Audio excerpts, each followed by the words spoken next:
ஆண்டவர் ஒரு காரியத்தை நம்முடைய வாழ்க்கையில் செய்யும் போது பெரியதான காரியங்கள் எல்லாமே நேரம் எடுக்கும், சிறந்ததான காரியங்கள் எல்லாமே நேரம் எடுக்கும். எளிதானதை உடனே செய்து விடலாம்.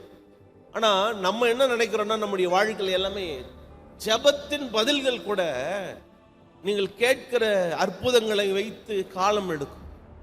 எளிதானது சுலபமானது பிரச்சனை இல்லை, ஆனா ஒரு பெரிய அற்புதத்துக்காக காத்திருக்கும் போது, உங்களுடைய ஜெபம் மிகப்பெரிய ஜெபமாக இருக்கும்போது அதை ஜெபித்து கொண்டே இருங்கள். காலம் எடுக்கும், ஆனாலும் தேவன் கைவிட மாட்டார்.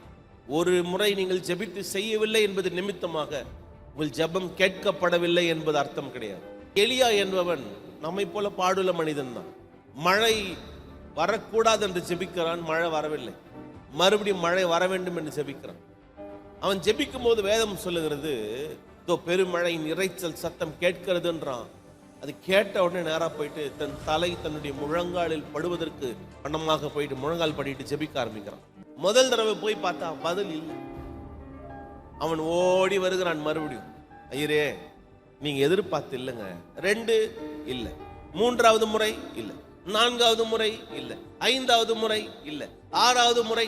ஒரு தீர்க்கதரிசியின் ஜெபம் 6 முறை கேட்கப்படவில்லை. ஆனா இன்று நமக்கு எப்படிப்பட்ட அவசரம்னா, நம்ம வாயிலிருந்து வரத்துக்கு முன்பதாகவே உங்களுக்கு தெரியுமே ஆண்டவரே, நம்ம எல்லாம் ஜெபிக்கிறோம். நிறைய பேர் இருதயத்திலலாம் நீங்க அறிஞ்சிருக்கிறீங்களே. நான் மறுபடியும் சொல்லுகிறேன், உங்கள் வாழ்க்கையில நீங்கள் எதிர்பார்த்து கொண்டிருக்கிற சிறந்தது நடப்பதற்கு காலம் எடுக்கும். எதெல்லாம் இந்த உலகம் அழகு என்று சொல்லுகிறதோ, எதெல்லாம் இந்த உலகம் மேன்மை என்று சொல்லுகிறதோ, அதெல்லாம் காலம் எடுக்கும். தயவு செய்து உங்களை சொல்லுகிறேன், உங்கள் வாழ்க்கையில் முடிவுகளுக்கு அவசரப்படாமல் காத்திருந்து அந்த காரியத்திற்காக செபித்து உங்களுடைய அற்புதங்களை நீங்கள் பெற்றுக்கொள்ளுங்கள். எத்தனை பேர் கரங்களை உயர்த்தி ஆமென் சொல்ல போறீங்க?